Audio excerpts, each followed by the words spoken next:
रयतेचे राजे छत्रपती शिवराय, क्रांतीसूर्य महात्मा ज्योतिराव फुले, विश्वरत्न भारतरत्न डॉक्टर बाबासाहेब आंबेडकर, राजश्री शाहू महाराज आणि ज्या ज्या महापुरुषांनी ओबीसी बहुजनांच्या कल्याणासाठी आपलं देह झिजवण्याचं काम केले, या सर्वच महामानवांना माझं मानाचं वंदन आणि विनम्र अभिवादन। आज ओबीसी आरक्षण बचाव यात्रेच्या मंचावर उपस्थित असलेले या देशाचे बहुजनांचे नेते आदरणीय बाळासाहेबजी आंबेडकर, अंजलीताई आंबेडकर, रेखाताई ठाकूर, अविनाशजी भोशीकर, सुजातजी आंबेडकर, सविताताई मुंडे आणि माझ्या सोबत आलेले 13 जून रोजी आम्ही आंतरवाली सराटीच्या वेशीवर वडीगोद्रे ते उपोषण करत असताना आमचं छातीची ढाल करून संरक्षण करणारे आमचे मित्र दीपकरावजी बोराडे, बळीरामजी तात्या खटके, शिवाजी टेहळे आणि विचार मंचावर असणारे सर्व ज्येष्ठ श्रेष्ठ, समोर बसलेले दलित, मुस्लिम, ओबीसी बांधव आणि भगिनींनो, गेल्या 10 ते 12 महिन्यापासून या राज्यामध्ये समाजामध्ये भांडण लावण्याचं काम हे जातीवादी सरकार आणि हा राज्याचा जातीवादी मुख्यमंत्री, ज्याने स्वतःचा गद्दारीचा ठसा पुसवण्यासाठी जरांगे नावाच्या अज्ञान माणसाला समोर करून सुरुवातीला गरीब मराठ्यांसाठी आरक्षण मागण्याचं काम केलं आणि हा जातीवादी मुख्यमंत्री प्रत्येक त्याचे लाड पुरवत असताना त्याच्या मागण्या वाढत गेल्या। नंतर त्यांनी ओबीसीतूनच आरक्षण असण्याचा हट्ट केला। ओबीसीतून आरक्षण मागण्याचा अधिकार नसतानाही हट्ट करणं आणि जो समाज या राज्यामध्ये देश स्वतंत्र झाल्यापासून राज्य करत आहे, या देशामध्ये राज्य करत आहे, ज्यांचे आजपर्यंत मुख्यमंत्री जास्त झाले, आज सुद्धा ज्यांचे आमदार जास्त आहेत, खासदार जास्त आहेत, हा समाज आरक्षण मागतोय, तेही कुठून? ओबीसीतून। आणि का, हे आपण समजून घेतलं पाहिजे।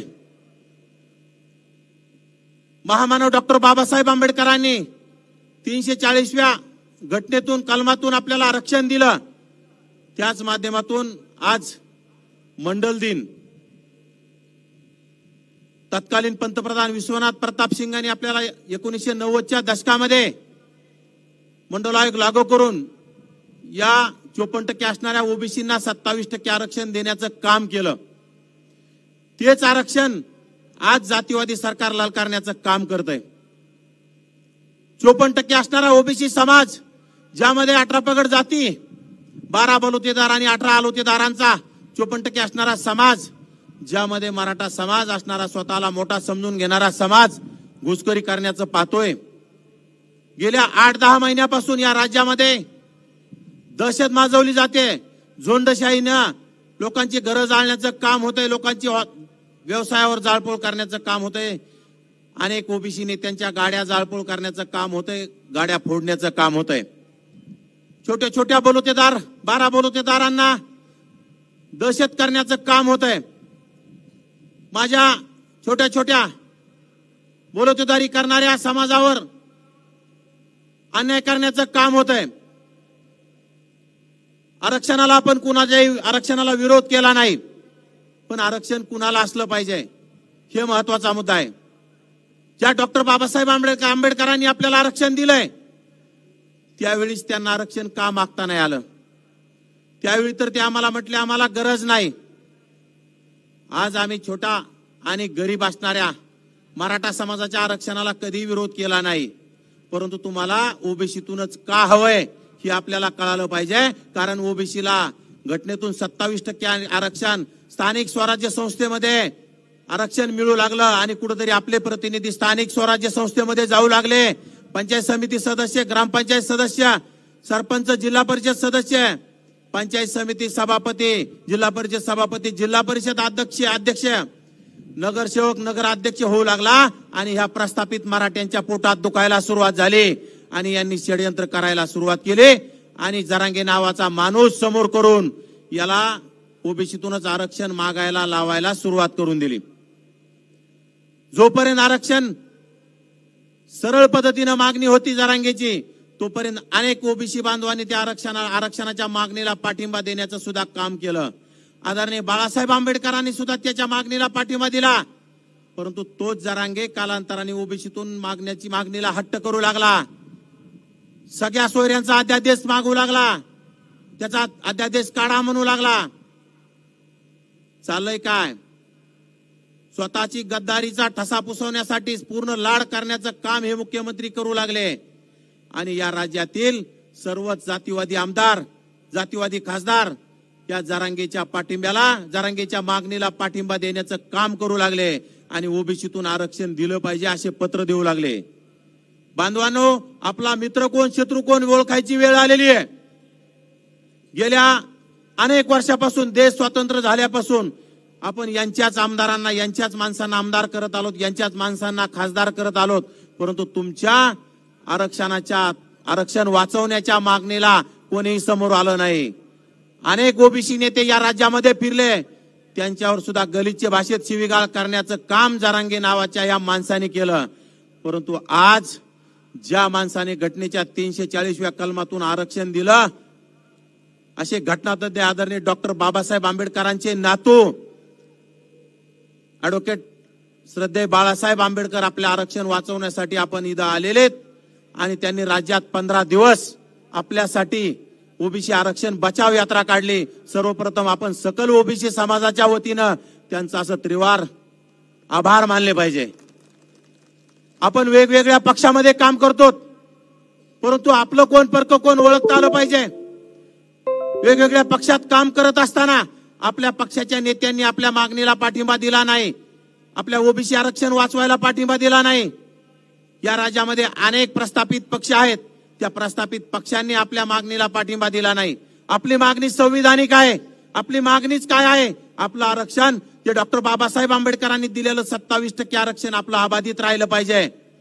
कुणाला किती द्यायचं आपल्याला त्याच्याशी घेणं देणं नाही. आमचं स्थानिक स्वराज्य संस्थेमधलं आरक्षण वाचलं पाहिजे, आमचं शिक्षणातलं आरक्षण वाचलं पाहिजे, आमचं नोकऱ्यातलं आरक्षण वाचलं पाहिजे. परंतु या सर्वच प्रस्थापित पक्षांनी आपल्या ओबीसीच्या विरोधात षडयंत्र करायला सुरुवात केली आणि भांडण लावायला सुरुवात केली. हे आपण ओळखलं पाहिजे. गेल्या 2020 पासून ओबीसीचं स्थानिक स्वराज्य संस्थेतलं आरक्षण रद्द झालेलं आहे. सुप्रीम कोर्टाच्या माध्यमातून आरक्षण रद्द झालंय. तेव्हापासून स्थानिक स्वराज्य संस्थेच्या निवडणुका झालेल्या नाहीत. अनेक ग्रामपंचायत झाल्या, नगरपंचायत झाल्या, त्यामध्ये माझ्या ओबीसी बांधवांना प्रतिनिधित्व सुद्धा करता आलं नाही. ही सुद्धा मोठी खंत आहे. त्यासाठी सुद्धा आपण येणाऱ्या काळात बाळासाहेब आंबेडकरांना सोबत घेऊन हा लढा मोठा करावा लागणार आहे आणि आदरणीय बाळासाहेब आंबेडकर नक्कीच त्या लढ्याला सुद्धा आपल्याला साथ देतील असा मला विश्वास आहे. 2020 पासून स्थानिक स्वराज्य संस्थेतलं आरक्षण रद्द झालेलं असताना कोर्ट एम्पेरिकल डेटा मागतंय आणि या देशात भाजपचं सरकार, ज्या सरकारकडे डाटा असताना सुद्धा जाणीवपूर्वक डाटा देत नाही, म्हणजे ह्या भाजपला सुद्धा आमच्यात भांडणं लावायचेत आणि आपलं आरक्षण रद्द करायचं आणि आपल्याला रस्त्यावर आणण्याचं काम भाजप सुद्धा करतंय आणि काँग्रेस सुद्धा करते आणि सर्वच करते. त्यामुळं आपण प्रस्थापित पक्षांना येणाऱ्या काळात जाब विचारला पाहिजे. प्रत्येक माणूस आपण वेगवेगळ्या पक्षात काम करणाऱ्या प्रतिनिधींनी, पदाधिकाऱ्यांनी आपापल्या पक्षाला जाब विचारण्याची वेळ आली. आपण आमच्यासाठी कधी बोलणार आहात, आमचं आरक्षण वाचवण्यासाठी आपली काय भूमिका आहे आणि ती भूमिका तुम्ही कधी मांडणार आहात हे आपण आपल्या पक्षाला विचारलं पाहिजे आणि आपल्या पक्षाची भूमिका आहे ती स्पष्ट केली पाहिजे.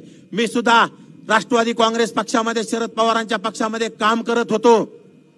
मी सुद्धा अनेक पत्रकार परिषदामध्ये, अनेक व्यासपीठावरून आदरणीय शरदचंद्र पवार साहेबांना आवाहन केलं आणि मागणी केली की पवार साहेब 1993-94 ला तुम्ही मुख्यमंत्री असताना या राज्यामध्ये मंडल आयोग लागू केला, पण त्यावेळेचे शरद पवार आणि आजचे शरद पवार वेगळे आहेत का?